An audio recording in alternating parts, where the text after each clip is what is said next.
Good day everyone. For this video, I will teach you how to solve statically indeterminate members.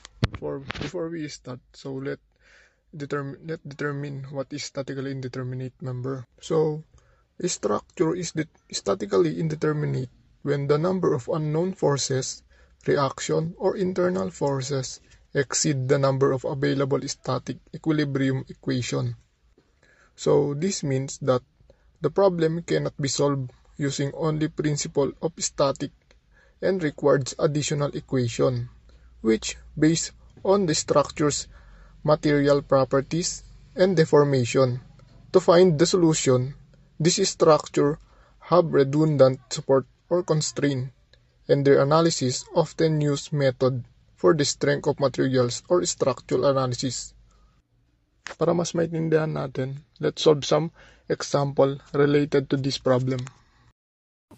First problem sa statically indeterminate, problem 234 siya sa matalino. So, a reinforced concrete column 200 mm in diameter are designed to carry an axial compressive load of 300 kN. Determine the required area of the reinforcing steel if the allowable stresses are 6 MPa and 120 MPa for concrete and steel, respectively. Use modulus of elasticity in concrete is equals to 14 GPa and for steel naman is 200 GPa.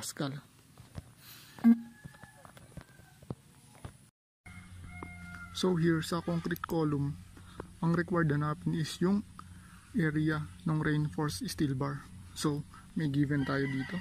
Given natin yung diameter ng 200 mm. Then allowable stresses sa concrete which is 6 MPa. Then sa steel naman 120 MPa. Then yung plastic modulus nila which is 14 GPa. Sa steel 200 GPa. So first thing to do is lagay natin yung relationship nila.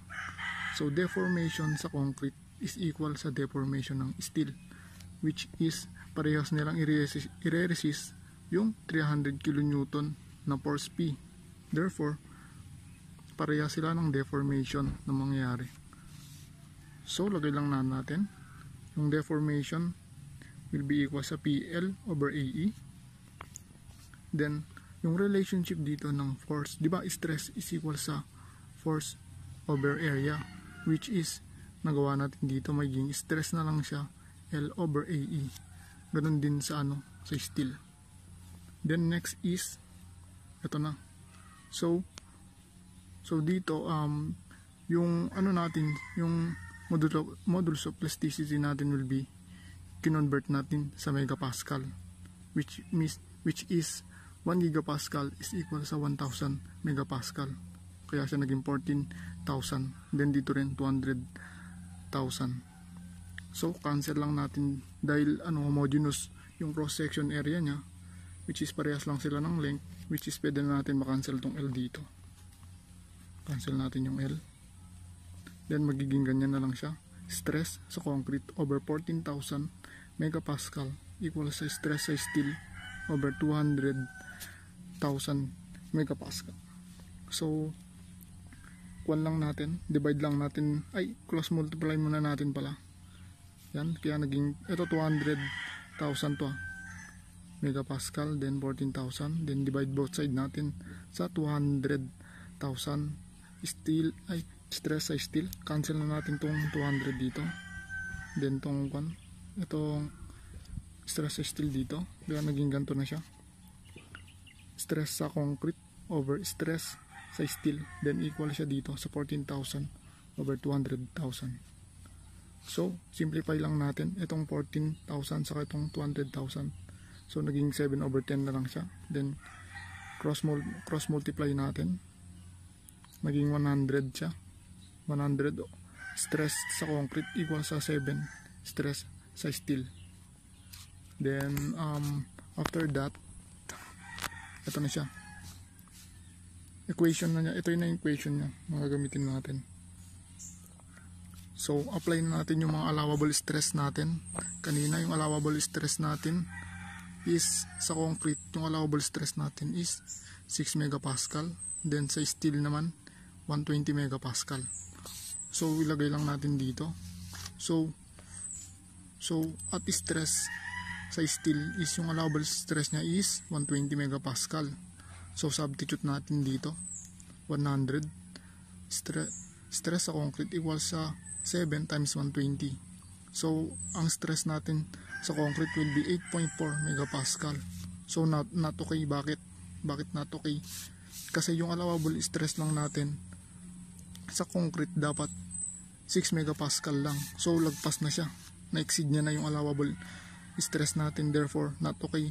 Hindi natin pwedeng gamitin to. So doon naman tayo sa stress ng concrete. So at stress sa concrete is 6 megapascal. Substitute lang natin sa equation natin. 100 times 6 equals sa 7 stress sa steel. So makuha natin yung stress sa steel will be 85.71 megapascal. So okay siya. So hindi niya na-exceed yung 120 na allowable stress. Therefore, pwede natin gamitin itong 85.71 megapascal. So dito na tayo sa relationship. Gagawa natin ng relationship to para makuha natin yung required area ng reinforcing steel bar. So here, pwede tayong mag-take ng summation force vertical. So magiging itong 300 equal siya dito sa P ng steel tapos P ng concrete. So ilagay na natin dito. So ito na, P tapos P steel plus P concrete. So yung P natin dun is 300 kilonewton. 300 kilonewton plus stress sa steel, area ng steel plus stress sa concrete plus area ng concrete. So dito substitute lang natin yung mga given. So itong 300 dito kilonewton siya, therefore ita times natin siya ng 1000 para maging newton na lang siya, kasi megapascal yung stresses natin. So maging 85.71 stress sa steel times yung area required to solve plus itong 6 na stress sa concrete times itong area dito sa reinforced column natin. Contains kasi siya nung diameter ng concrete plus yung area ng steel bar. Therefore maging pi over 4 times 200 square area ng concrete minus area ng steel. Yan, okay. Yan yung nangyari. Tapos then, after solving that, ito na yung makukuha natin na area ng steel. Will be 1398.9 millimeters square. So, yan na yung magiging final answer natin.